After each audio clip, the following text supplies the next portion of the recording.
travaillé il y a donc maintenant plus d'une vingtaine d'années au Caire pour un festival de théâtre expérimental.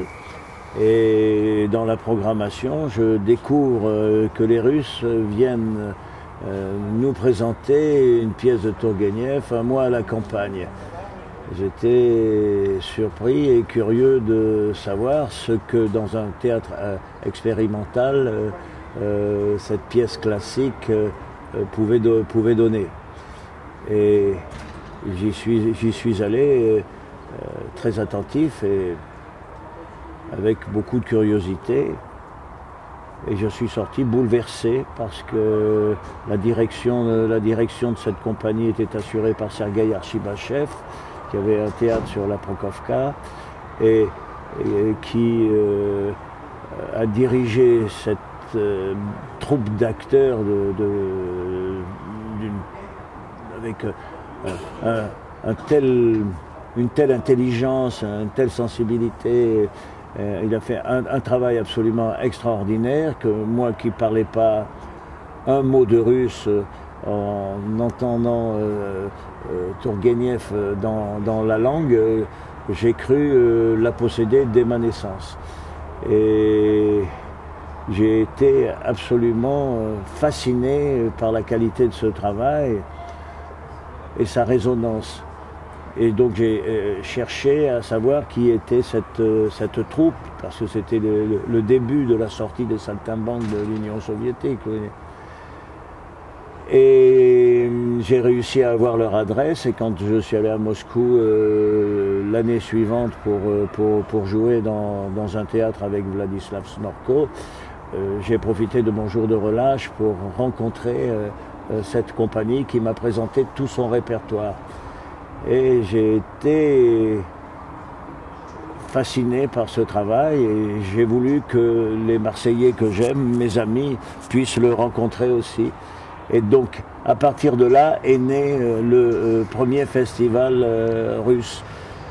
Mais bon, il n'y avait pas de traduction là, le premier festival. On a essayé de mettre des écouteurs pour que les gens comprennent davantage. Moi, je ne m'inquiétais pas de ça, puisque moi, sans écouteurs, j'avais tout compris et je pensais que pour tout le monde, ce serait pareil. Oui. D'autant que ces écouteurs, quand on les branchait, on entendait surtout Radio Monte Carlo davantage que la traduction. Donc tout ça était médiocre, mais le premier festival était lancé et maintenant on en est au 24e. L'année prochaine, c'est le 25e anniversaire, ce sera une date importante. On essaiera d'ailleurs de prolonger, d'allonger ce festival pour recevoir, si on en trouve les moyens, plus de compagnies. Ça fait partie des hasards et le fait que je me tombe amoureux de Marseille et le fait de découvrir beaucoup plus tard, bien sûr, qu'il existait un festival russe comme si on m'attendait ici les bras ouverts, ce qui n'était pas vraiment le cas parce qu'à 36 ans, j'ai pris la décision de m'installer dans un pays et dans une ville où je ne connaissais personne, où je n'avais pas de travail. Et rien n'était vraiment gagné. On m'a aussi expliqué qu'il va falloir repasser tous les diplômes, parce que mes diplômes russes du conservatoire Tchaïkovski, où je fais 9 ans d'études, n'étaient pas acceptés ici. Rien ne m'a fait peur. J'ai repassé tous les diplômes et je suis ravi de faire maintenant partie de la vie musicale à Marseille et je suis ravi d'être invité dans un festival russe où je vais faire de mon mieux pour guider le public dans ce programme de Rachmaninov et Moussorgsky que je choisis. J'imagine que je trouve ça absolument surréaliste qu'on demande à Vladik un diplôme, il suffit de lui donner un piano. Je veux dire, c'est ahurissant, quelle bêtise, franchement, voilà. Quand on a un maître comme ça, on ne fait que l'écouter, c'est tout. Bon, quel monde bizarre. Voilà. Ce que je sens en russe, c'est pas toujours facile d'exprimer en français, mais en quelques mots,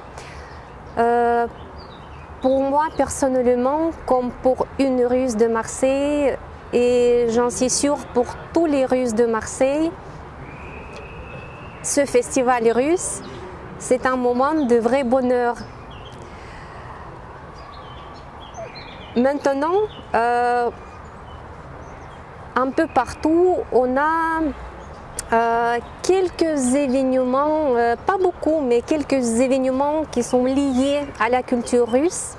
Mais à l'époque, quand je suis venue au Tourski, c'était un seul lieu où on a découvert nos théâtres de Russie, de Novosibirsk, de Perm, de tous les coins de Russie. Et c'était un lieu unique où on s'est rencontrés, les Russes de Marseille.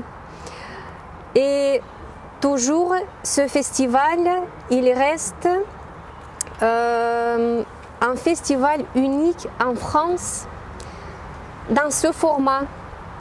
Les théâtres qui viennent de Russie, toujours un concert classique, les soirées du cinéma, le cabaret russe mythique, c'est une formule vraiment qui n'existe nulle part.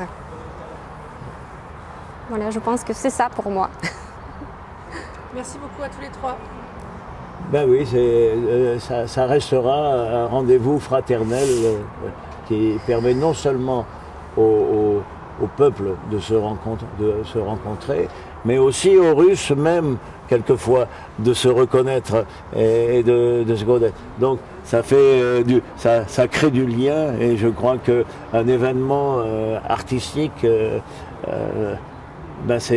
sa priorité, c'est donc de créer du lien, oui, et de mettre de l'humanité dans les choses. Ton festival, il crée les liens entre les gens ici à Marseille et entre les Russes de Russie et les Marseillais. Et les saltimbanques français. On reste amis pour toujours. Ben oui, ça y est, c'est ce qu'il faudrait, ça devrait se passer comme ça dans le monde entier, voilà. Comme ça on mettrait les Kalachnikov de côté. Oui, exactement. Voilà. Bon, ne désespérons pas d'espérer. Et bon festival. Ah. Merci d'y participer. Merci Vladik, merci. Courage. Bravo. Merci. Allons-y.